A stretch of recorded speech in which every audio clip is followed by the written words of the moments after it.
ও বন্দি বন্দি এই হেইটো কিহবা লাগিলে তোমালোকৰ কিবা জুইসু জুই মানে এই পাহনা কহে ভাই দিয়ে জ্বলা হৈ গৈছিলে চাকি সেইবোৰ লাগিলে নেকি জানো কেনা মানে নেজানো মই বজা কৰি আহিছিলো তোমালোকে দুখ পাইছে নি বা কাবা কিবা জুই দুখ পাটো নহল সব কামে কামে আছিলে মা পাচিঙে আছিলে মাও চোৱা নাছিলে তাপা মই দোকানত বহি আছিলো মানে বজাৰখিনি ঠিক কৰিছিলো দুখ সুখ পাইছা মই মেডিকেল কৰিলো নাই পা দুখ তেনেকে পোৱা নাই কোনো একো মানে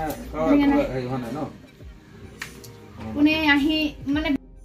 মৰাণৰ ফটিকাচোৱা বৰবাম গাঁৱত অগ্নিকাণ্ড দীপালী চুতীয়া নামৰ মহিলাগৰাকীৰ ঘৰত হঠাৎ লাগিল জুই হোৱাদুৱাৰ সৃষ্টি হয় চুবুৰীটোত অৱশেষত চুবুৰীয়ে প্ৰচেষ্টাত জুই নুমুৱাবলৈ সক্ষম হয় যদিও পাকঘৰটো সম্পূৰ্ণৰূপে জুইত জাহ যায় প্ৰায় 4 লাখ টকাৰ ক্ষতিসাধন হোৱা বুলি সন্দেহ প্ৰকাশ কৰা হৈছে আজি চাহপাত চিঙা আৰম্ভ কৰা উপলক্ষে জ্বলোৱা চাকিৰ পৰা জুই সূত্ৰপাত হোৱা বুলি সন্দেহ কৰা হৈছে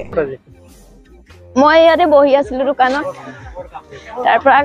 ভিতৰত কিবা গোন্ধ মাৰিছে কিবা দেৰিছে বুলি ভাবিছিলো বাহিৰত চিঞৰিছিলো বায়ে ঘৰত নাছিলে তাহাঁতৰ বৌহঁতৰ ঘৰত আছিলেগে তাৰ পৰা কি ধোঁৱা ওলাইছে বুলি পিছফালে গৈছিলো পিছফালে যাওঁতে দেখিছো ঘৰ জ্বলিছে আহি ভিতৰত দৰ্জাখন খুলি সোমাই গৈছো গোটেই ঘৰ জ্বলিছে পিছফালে পাকঘৰ গোটেই জ্বলি এদাই তাৰপিছত গোটেই আহিলো মই চিঞৰিলো গোটেইখনক আহি ওচৰৰ দাদাহঁতে আহি গোটেইখনে আহি সহায় কৰিলে সৰু ডাঙৰ সকলোৱে সহায় কৰি ইমানখিনি মানে কি জ্বলিলে কি নাম আপোনাৰ দীপালী চুতীয়া কোন গাঁৱত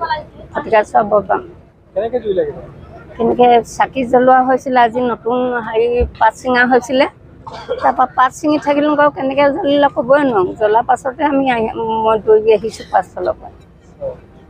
কোনে বচালে কেনেকৈ জুই লাগিলে এই মই চিঞৰি আহিলোঁ আকৌ সেই ল'ৰাখিনিয়ে বচালে আকৌ পানী ঢালি পিনে ঘৰ জ্বলিলেও আমাৰ ঘৰ কুকুৰে হেতা হ'ল এই ভতিজা ল'ৰাকেইটাক চিঞৰিলোঁ জানো কিমান হ'ল মোক পাকঘৰলৈ যাবলৈ নাই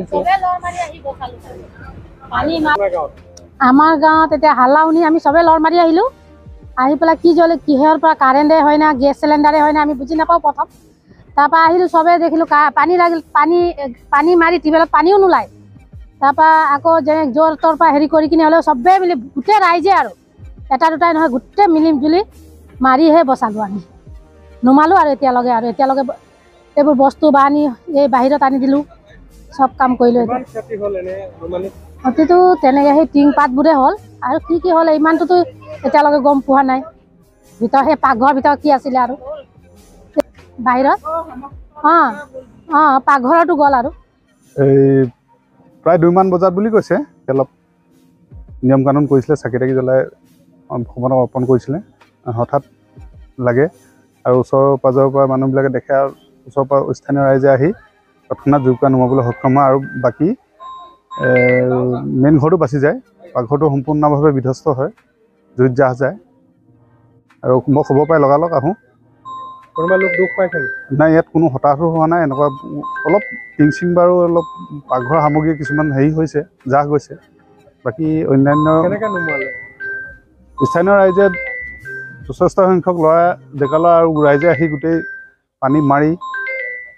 তেখেতসকলৰ অপ্ৰাণ চেষ্টাত জুইকুৰা নুমায় আৰু